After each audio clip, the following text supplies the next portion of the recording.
Thank you for joining Wars of the Roses.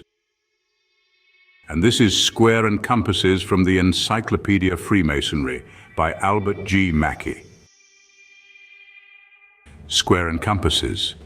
These two symbols have been so long and so universally combined to teach us, as says in early instruction, to square our actions and to keep them within due bounds. They are so seldom seen apart, but are so kept together, either as two great lights or as a jewel worn once by the master of the lodge, now by the past master, that they have come at last to be recognized as the proper badge of a master mason, just as the triple tau is of a royal archmason, or the passion cross of a Knight Templar. So universally has this symbol been recognized even by the profane world as the peculiar characteristic of Freemasonry, that it has recently been made in the United States the subject of a legal decision.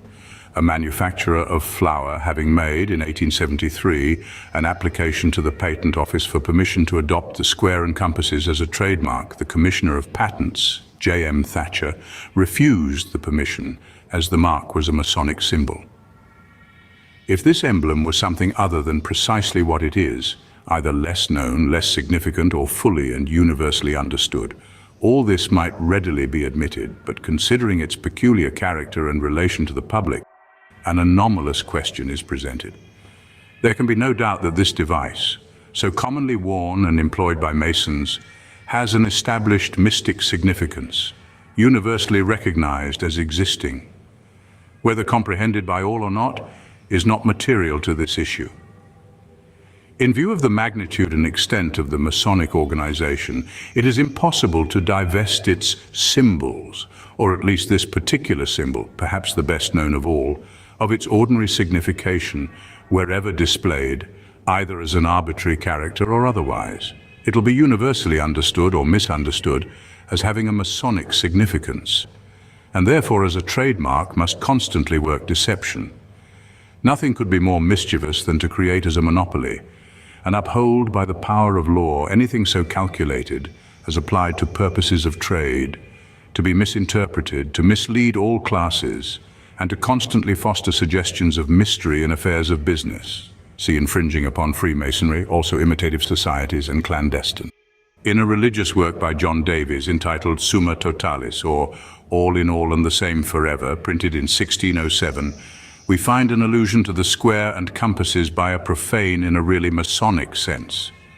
The author, who proposes to describe mystically the form of the deity, says in his dedication, "Yet I this form of formless deity drew by the square and compass of our creed."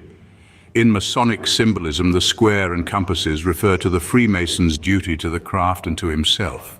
Hence it is properly a symbol of brotherhood, and they're significantly adopted as the badge or token of the fraternity.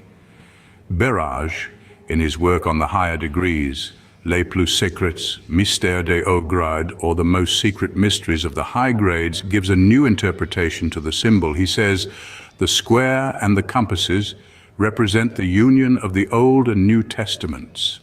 None of the high degrees recognize this interpretation, although their symbolism of the two implements differs somewhat from that of symbolic Freemasonry.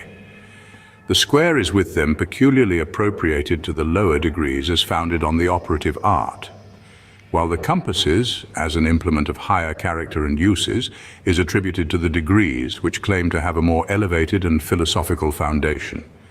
Thus they speak of the initiate, when he passes from the Blue Lodge to the Lodge of Perfection, as passing from the square to the compasses, to indicate a progressive elevation in his studies.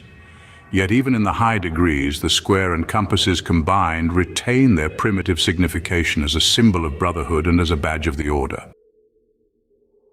Thank you for watching, and please don't forget to share, like, subscribe and comment, and if you can please consider donating to Wars of the Roses. Links to PayPal and Patreon are in the description. Thank you so very much.